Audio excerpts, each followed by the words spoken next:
Hi friends, welcome to my channel Kavya's diary cooking and vlogs. ఈరోజు video ఏంటంటే కొత్తగా machine నేర్చుకునే వారి దగ్గర ఉండవలసిన టూల్స్ అండి. ఈ టూల్స్ ఏ విధంగా వాడాలి, ఏ విధంగా ఉపయోగించాలి అనేది ఉపయోగపడుతుంది అనేది ఈ వీడియోలో చూపిస్తానండి. ఈ వీడియో అయితే పూర్తిగా చూడండి, నచ్చితే లైక్ చేయండి. ముందుగా ఇదైతే మనము కుట్లు ఇప్పుకునేదండి. బ్లౌజులకైనా డ్రెస్లకైనా మనము కుట్లు ఈజీగా అయితే ఇప్పుకోవచ్చండి. ఇక్కడ చూడండి, ముందుగా కొంచెం కుట్టునైతే ఈ టూల్ తోటైతే కొంచెం ఇప్పుకోవాలండి. ఈ టూల్ అనేది చాలా షార్ప్గా అయితే ఉంటుందండి. మనం ముందుగా ఇది కొంచెం ఇప్పుకున్న తర్వాత కుట్లయితే ఇప్పాలండి. ఈ విధంగా ఇప్పుకున్న తర్వాత మనకైతే గ్యాప్ అయితే వస్తుందండి. ఈ గ్యాప్లో మనం ఈ టూల్ అనేది పెట్టి కొంచెం ముందుకు జరిపినట్లయితే కుట్టు అనేది ఇప్పుకుంటుందండి. ఈ విధంగా ఈజీగా అయితే మనము ఈ కుట్టునైతే ఇప్పుకోవచ్చు. ఈ విధంగా మనము వీడియోలో చూడండి ఒకసారి. ఈ విధంగా అయితే ఇప్పుకోవచ్చండి. చాలా ఈజీగా అయితే మనము కుట్లను అయితే ఇప్పుకోవచ్చండి. దేనికైనా ఈజీగా మనకు కుట్టు అనేది వస్తుంది. ఇంత గట్టి కుట్టు అయినా ఈజీగా వస్తుందండి. ఇది రెండో టూల్ అండి. ఇదైతే మనకు తక్కువ రేట్లోనే వస్తుంది. ఇది మనము సూదిలో దారం తీసే టూల్ అండి. ముందుగా సూదిని అయితే మనం దీనికైతే ఎక్కించుకొని దారాన్ని అయితే ఈ టూల్ నుంచి అయితే బయటికి తీసి సూదిని అయితే లాగాలండి.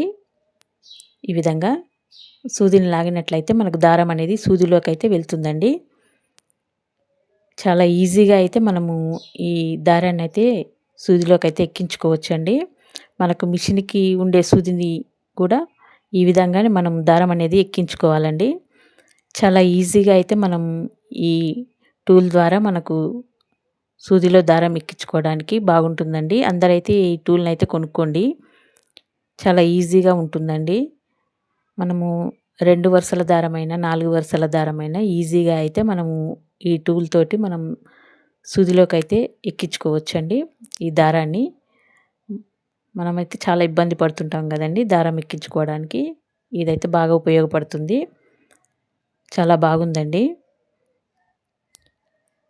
ఇక్కడ నేను బ్లౌజ్ కటింగ్ చేస్తూ కొన్ని టూల్స్ అయితే ఏ విధంగా వాడాలి అనేది చూపిస్తానండి. ఇక్కడ ముందుగా స్ట్రైట్ ఉండడం కోసం ఒక లైను, కుట్ల కోసం ఒక లైన్ అయితే గీసుకున్నాను.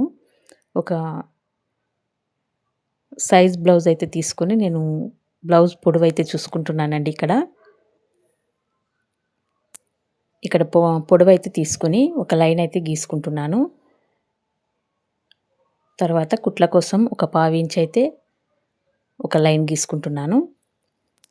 ఈ విధంగా డ్రా చేసుకున్న తర్వాత బ్లౌజ్ వెడల్పు అయితే చూసుకోవాలండి. నడుము దగ్గర ఈ విధంగా బ్లౌజ్ మడత పెట్టుకొని వెడల్పు అయితే చూసుకోవాలి.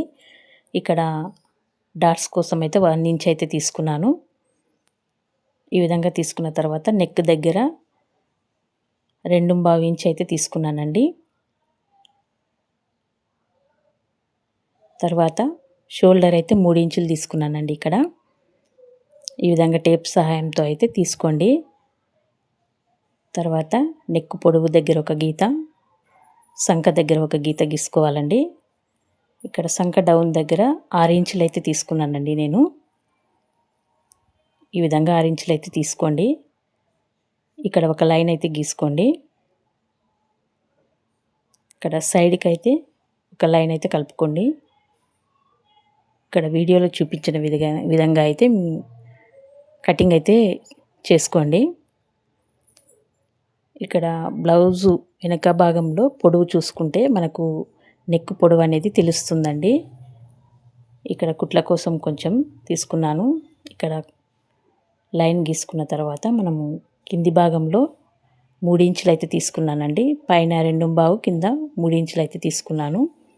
సంక దగ్గర 1 ఇంచ్, నెక్ దగ్గర 1/2 ఇంచ్ అయితే లైన్ అయితే గీసుకున్నాను. ఇది షేప్ స్కేల్ అండి. ఇది చాలా బాగా ఉపయోగపడుతుంది కొత్తగా నేర్చుకునే వారికి. స్ట్రైట్గా ఈ విధంగా మంచిగా లైన్ అనేది వస్తుందండి మనకు. ఇక్కడ నెక్ దగ్గర కూడా లైన్ అనేది పక్కకు పోకుండా మనకు షేప్ అనేది కరెక్ట్గా వస్తుంది. ఈ స్కేల్ అనేది అందరి దగ్గర ఉండేటట్లు చూసుకోండి, చాలా బాగుంటుందండి. కొత్తగా నేర్చుకునే వారి కోసం అయితే చాలా బాగుంటుంది. ఇక్కడ సైడ్కు ఖర్చు కోసం అయితే 2 ఇంచులు అయితే తీసుకున్నాను. ఈ విధంగా షేప్ స్కేల్ తోటి ముందు భాగం కానీ వెనుక భాగం కానీ ఈజీగా గీసుకోవచ్చండి. ఇక్కడ హ్యాండ్ కటింగ్ అయితే చేస్తున్నాను. స్ట్రైట్ కోసం ఒక లైను, ఖర్చు కోసం ఒక లైన్ అయితే గీసుకున్నాను.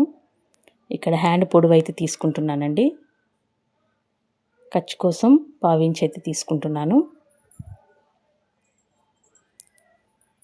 ఇక్కడ సంక దగ్గర అయితే ఇక్కడ హ్యాండ్ వెడల్పు మాత్రం సైజ్ బ్లౌజ్ తోటి అయితే తీసుకుంటున్నాను. సంక కింది భాగంలో ఎంత ఉందో అంత చూసుకొని మనం బ్లౌజ్ తోటి అయితే తీసుకోవాలండి. ఇక్కడ సంక దగ్గర ఒక లైను, ఇక్కడ హ్యాండ్ పొడవు దగ్గర ఒక లైన్ అయితే గీసుకుంటున్నాను. ఇక్కడ సంక పొడవు అయితే ఎంత ఉందో చూసుకోవాలండి సైజ్ బ్లౌజ్ తోటి. ఇక్కడ ఒక గీత అయితే గీసుకొని తర్వాత షోల్డర్ దగ్గర 1 ఇంచ్ అయితే తీసుకుంటున్నాను.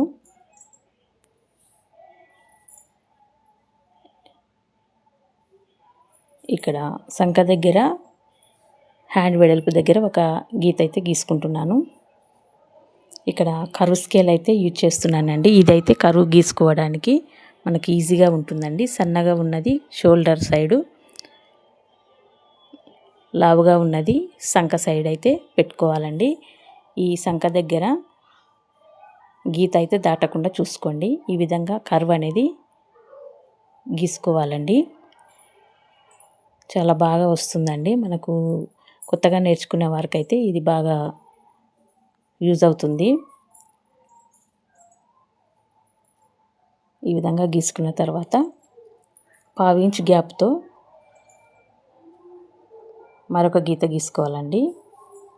ఇది సంక లోతు అనమాట. ఒక 1/2 ఇంచ్ అయితే సరిపోతుందండి.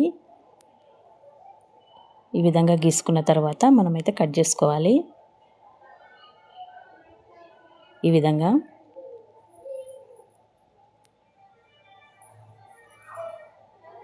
కట్ చేసుకున్న తర్వాత మనము సైడ్కి అయితే 2 ఇంచుల ఖర్చుతో ఒక లైన్ అయితే గీసుకోవాలండి. ఇక్కడ మనకు ఎక్స్ట్రా క్లాత్ పడితే ఇట్లా వేసుకోవాలండి. అతుకులు అయితే పడతాయి. ఇక్కడ హ్యాండ్ ముందర ఒక స్ట్రైట్ పీస్ అనేది తీసుకోవాలండి. ఇక్కడ 4 మడతలు ఉన్నదాన్ని 2 మడతలుగా చేసుకొని మనము సంక లోతు అనేది తీసుకోవాలి. మనం ఏ విధంగా గీసుకున్నామో దాని వెంటనే మనము సంక లోతు అనేది తీసుకోవాలండి. ఈ విధంగా ఒక 1/2 ఇంచ్ గ్యాప్తో మాత్రమే తీసుకోండి, ఎక్కువ తీసుకోకండి. ఇక్కడ గుర్తుల కోసం ఫ్రంట్ బ్యాక్ అనేది గుర్తులు అయితే పెట్టుకోండి. ఈ విధంగా పెట్టుకోవడం వల్ల కుట్టేటప్పుడు మనకు ఈజీగా అయితే ఉంటుందండి. ఈ విధంగా టూల్స్తో మనం ఈజీగా అయితే మనం కటింగ్ అయితే చేసుకోవచ్చండి. ఈ టూల్స్ అన్నీ మన దగ్గర ఉండేటట్టు చూసుకోండి. హ్యాండ్ కోసం అయితే కర్వ్ స్కేలు, వెనక భాగం ముందు భాగానికైతే షేప్ స్కేల్ని ఈ విధంగా అయితే ఉంచుకోండి. నచ్చితే లైక్ చేయండి, సబ్స్క్రైబ్ అయితే చేసుకోండి.